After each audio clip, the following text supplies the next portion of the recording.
नमस्कार मित्रों। चलिए अब हमारे संविधान निर्माण की कहानी को थोड़ा आगे बढ़ाते हैं।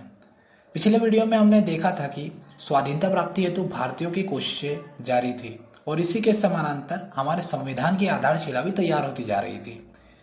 इसी के साथ हमने ये भी देखा था कि भारतीयों को भी ये समझ में आने लगा था कि अगर स्वाधीनता की प्राप्ति करनी है तो संविधान का निर्माण अति आवश्यक है। और कहीं ना कहीं ये बात सही भी थी, क्योंकि अगर अंग्रेज उसी समय देश को छोड़कर चले जाते तो उनके बाद देश की बागडोर कौन और कैसे संभालता, इस पर प्रश्न चिन्ह लगा हुआ था। और इसी के चलते स्वाधीनता की मांग जो भारतीय लंबे समय से करते चले आ रहे थे, उसके साथ संविधान सभा के गठन की मांग भी जुड़ गई। यहाँ एक बात जान लेना और आवश्यक है कि हम 1930 से 1950 के दशकों के बीच की बात कर रहे हैं अभी। और इस समय भारत में दो राजनीतिक दल देश में सबसे ज़्यादा प्रचलित थे।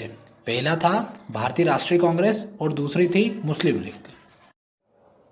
मैं यहाँ पर दो बातों को जान लेना बहुत जरूरी है। पहला तो ये कि इस समय जबकि ये घटनाक्रम हो रहा है तब भारत में ब्रिटिश राज का प्रशासन कैसा था, और दूसरा कि इस समय भारत के बाहर की दुनिया में क्या घटनाएं हो रही थी।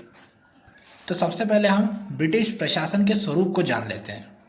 अगर हमें ब्रिटिश प्रशासन के स्वरूप को जानना है तो पहले हमें ब्रिटेन में जाकर वहाँ के शासन के स्वरूप को जानना होगा। तो उस समय ब्रिटेन में ताज का शासन था, यानी राजतंत्र व्याप्त था, मोनार्की।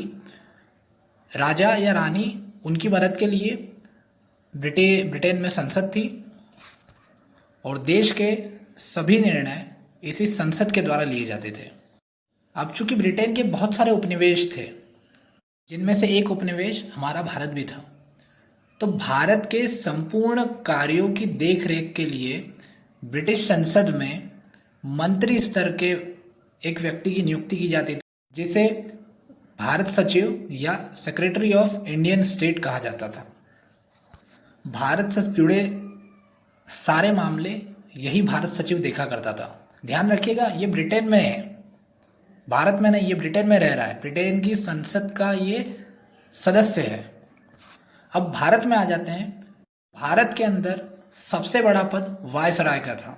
वायसराय ब्रिटिश ताज या ब्रिटेन की महारानी का प्रतिनिधि था, जो उनकी ओर से भारत पर शासन कर रहा था। पिछले वीडियोस में हमने देखा था कि भारतीय उपमहाद्वीप पर जहाँ की ब्रिटेन का राज था, वहाँ कुछ क्षेत्रों पर ब्रिटिशर्स डायरेक्ट रूल कर रहे थे, मतलब सीधे शासन कर रहे थे, तो कुछ क्षेत्रों पर रियासतें राज कर रही थी जहाँ स्थानीय राजाओं का राज था, लेकिन उन राजाओं के ऊपर भी ब्रिटिश ताज था।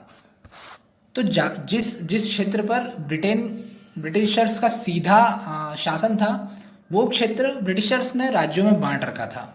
तो इस तरह भारतीय जो शासन व्यवस्था थी वो दो स्तरों पर बटी हुई थी। एक केंद्रीय स्तर जहां वायसराय और उसकी मंत्रिपरिषद, और इसी के साथ केंद्रीय स्तर की विधान परिषद, और राज्य स्तर पर गवर्नर, उसकी मंत्रिपरिषद, और राज्य स्तर पर या प्रांत स्तर पर विधान परिषद। पिछले वीडियोस में हमने ये भी देखा था कि भारतीय भी अब प्रशासन का हिस्सा बनने लगे थे।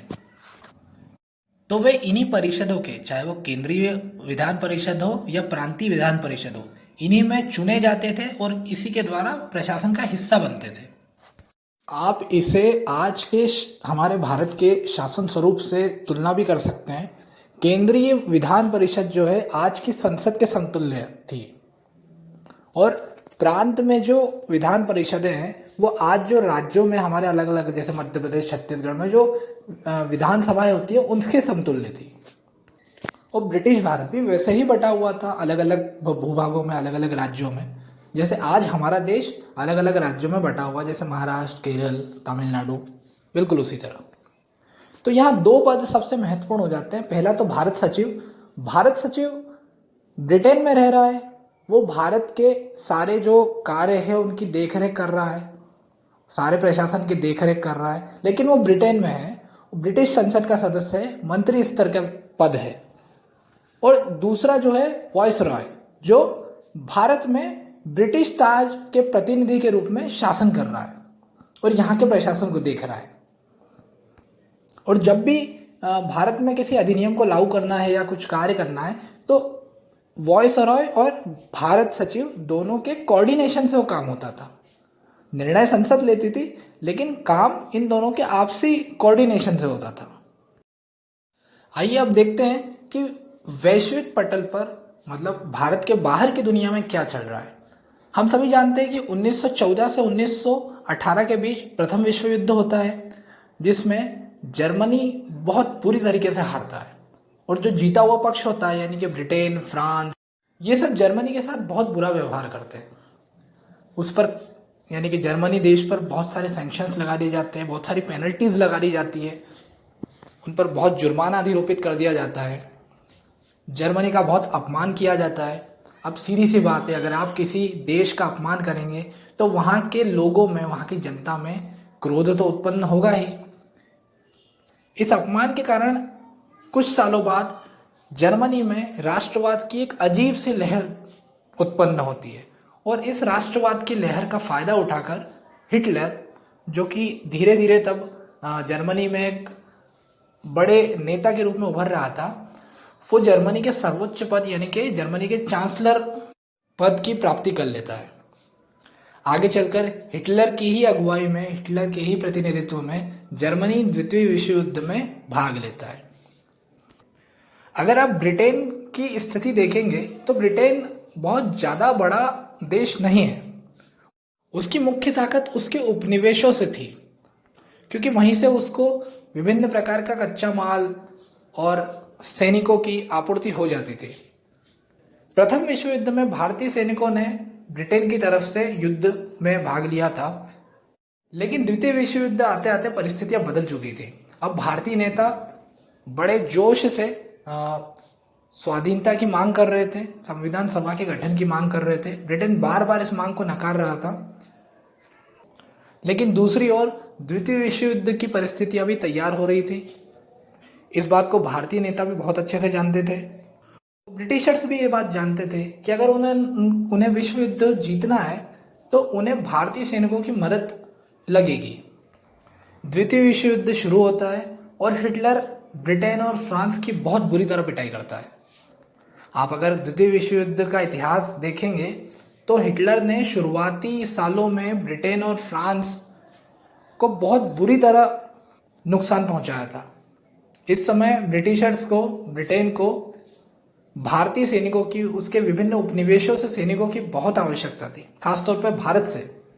इसी समय भारत में जो राज्य स्तर पर सरकारें थी ये कांग्रेस शासित थी, जो भारत सरकार अधिनियम 1935 के आधार पर 1937 में हुए चुनावों से बनी थी। लेकिन 1939 में ये राज्य सरकारें, ये प्रांत की सरकारें इस्तीफा दे देती है। अब आप ब्रिटेन की स्थिति देखिए, एक तरफ जर्मनी से उसको बहुत बुरी तरह हार का सामना करना पड़ रहा है, जर्मनी उस पर बहुत हावी पड़ रहा है और उसे आर्थिक नुकसान हो रहा है, और दूसरी तरफ उसके सबसे बड़े उपनिवेश भारत में शासन के स्तर पर बहुत बहुत बड़े क्राइसिस चल रहे हैं, जहां राज्य सरकारों ने इस्तीफा दे दिया है। अब इस छटपटाहट के बीच, इस दबाव के बीच अंततः ब्रिटिशर्स को भारतीयों की मांग माननी ही पड़ती है और अंततः भारत को आज़ादी मिलती है। भारत की संविधान सभा का गठन किया जाता है, लेकिन ये बिल्कुल सीधे नहीं हुआ था। इस बीच क्या क्या घटनाएं हुई, ब्रिटिशर्स ने क्या क्या कदम उठाए, ये हम अगले वीडियो में देखते हैं। तब तक के लिए धन्यवाद।